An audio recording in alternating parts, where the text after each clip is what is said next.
ಕೃಂಗಲಿ ಮಾಲಾ ಅಂತ. ಅದು ಕಪ್ಪಗಿರುತ್ತೆ ಮಾಲೆ.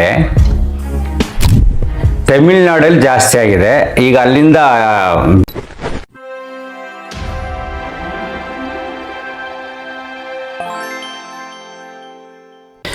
ನಮಸ್ಕಾರ ಸ್ನೇಹಿತರೆ. ಈ ಒಂದು ಹೊಸ ಟ್ರೆಂಡ್ ಸ್ಟಾರ್ಟ್ ಆಗಿದೆ, ಕೃಂಗಲಿ ಮಾಲಾ ಅಂತ. ಅದು ಕಪ್ಪಗಿರುತ್ತೆ ಮಾಲೆ. ತಮಿಳ್ನಾಡಲ್ಲಿ ಜಾಸ್ತಿ ಆಗಿದೆ ಈಗ. ಅಲ್ಲಿಂದ ಸೋಷಿಯಲ್ ಮೀಡಿಯಾದಿಂದ ಎಲ್ಲ ಕಡೆ ಸ್ಪ್ರೆಡ್ ಆಗ್ತಾ ಇದೆ.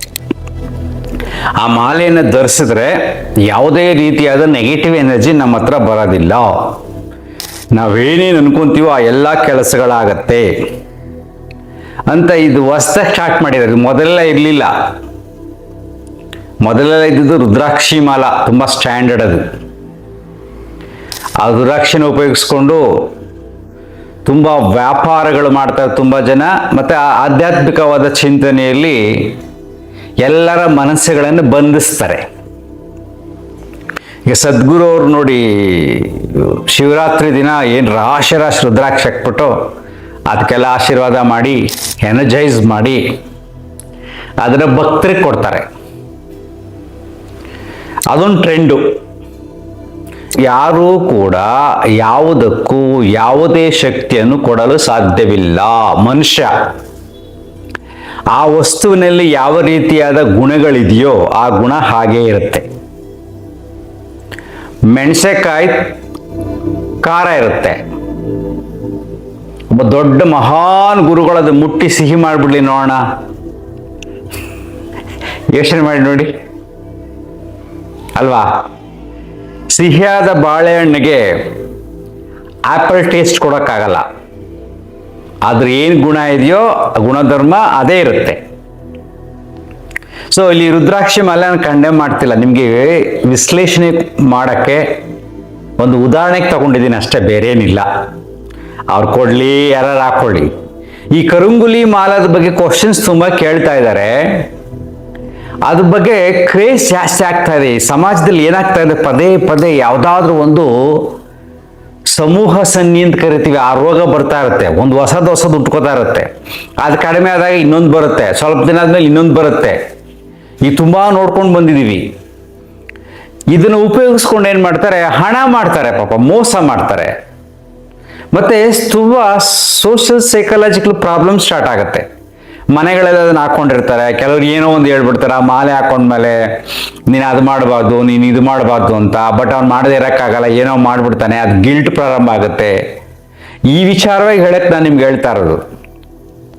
ಇನ್ಸ್ಟಾಗ್ರಾಮ್ ತುಂಬ ವಿಡಿಯೋಗಳೆಲ್ಲ ಇದೆ. ತುಂಬ ಹಣ ಚಾರ್ಜ್ ಮಾಡ್ತಾರೆ. ಮಿನಿಮಮ್ ಒಬ್ಬರು 2,000 ರೂಪಾಯಿ. ಯಾಕಪ್ಪ ಅಂದರೆ ಅದಕ್ಕೆ ಪ್ರಾಣಶಕ್ತಿಯನ್ನು ತುಂಬಿ ನಾವು ನಿಮ್ಮ ಮನೆಗೆ ಕಳಿಸ್ತೀವಿ ಅಂತ. ಎಲ್ಲಿ ತುಂಬ್ತಾರ್ರಿ? ಇದೇ ದೊಡ್ಡ ತಪ್ಪು.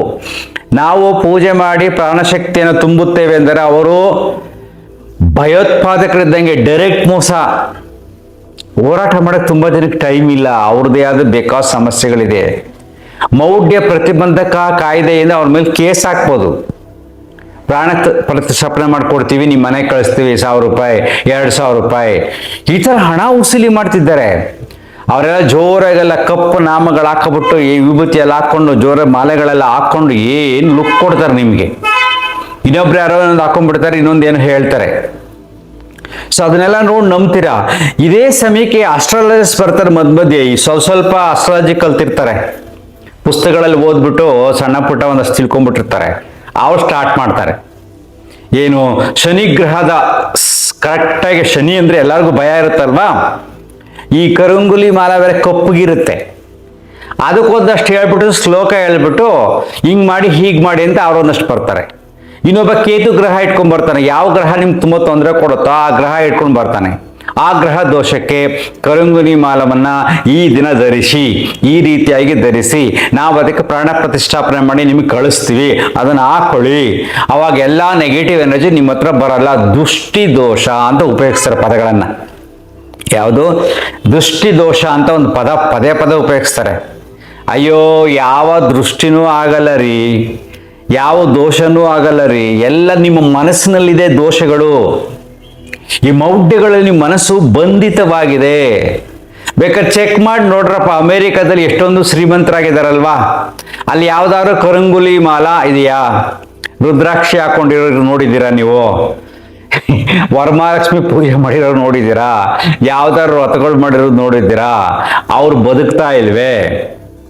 ಅವರು ತುಂಬಾ ಶ್ರೀಮಂತರು. ಅವ್ರು ಯಾರೋ ಶ್ರೀಯಂತ್ರ ಹಾಕೊಂಡು ಹಣ ಮಾಡಿರೋದು ನೋಡಿದ್ದೀರಾ? ಅಮೆರಿಕದಲ್ಲಿ ನಮ್ಮ ಇಂಡಿಯನ್ಸ್ ಎಲ್ಲ ಅಮೆರಿಕಕ್ಕೆ ಹೋಗಿ, ಅಲ್ಲ ನನ್ನ ಮಗ ಅಮೆರಿಕದಲ್ಲಿ ಇದ್ದಾರೆ ಅಂತ ಹೇಳ್ಕೊಳಕ್ಕೆ ಅವ್ರ ಖುಷಿ. ಏನಕ್ಕೆ ಹೋಗೋದಿಲ್ಲಿ? ಇಲ್ಲಿ ಸಾಲ ಎಲ್ಲ ದುಡ್ಡು ಅಲ್ಲಿ ಜಾಸ್ತಿ ಬರುತ್ತೆ, ಇಲ್ಲಿ ಚೆನ್ನಾಗಿಲ್ಲ, ಅಲ್ಲಿ ಆರಾಮಾಗಿರ್ತೀವಿ, ಅಲ್ಲಿ ತುಂಬ ಕ್ಲೀನಾಗಿದೆ, ಲಕ್ಸುರಿ ಆಗಿರ್ತೀವಿ, ಶ್ರೀಮಂತಿಕೆ ಇದೆ.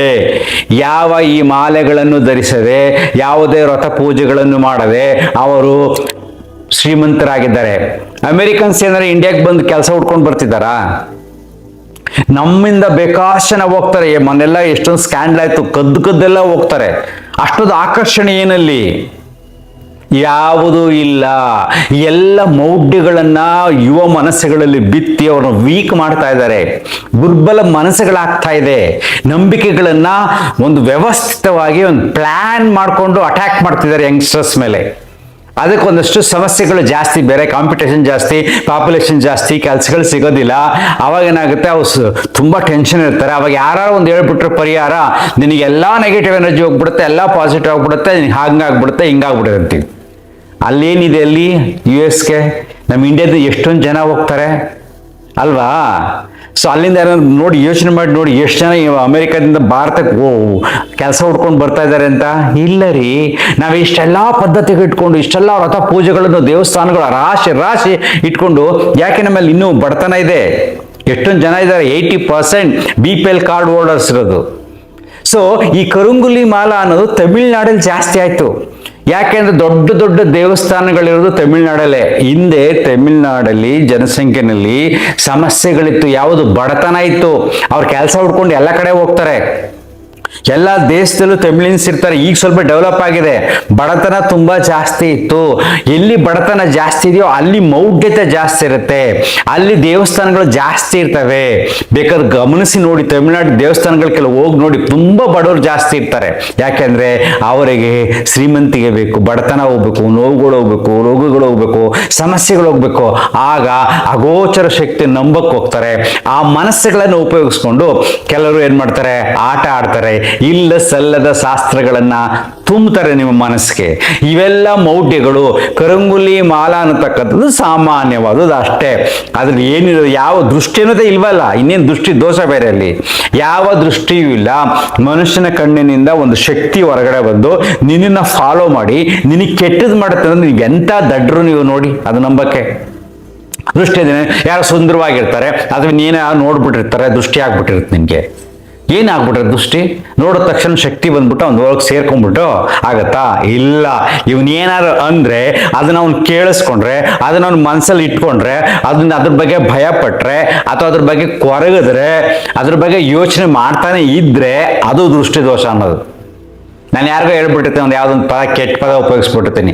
ನೀನು ಹಂಗೆ ಮಹಾ ಕೆಟ್ಟ, ನೀನು ಉದ್ಧಾರ ಆಗಲ್ಲ, ನೀನು ಹಾಳಾಗೋಗ್ತೀಯ, ನನಗೆ ಹಿಂಗೆ ಮೋಸ ಮಾಡಿದ್ದೆ ಅಂತ ಅಂದ್ಬಿಡ್ತೀವಿ ಅಷ್ಟೇ.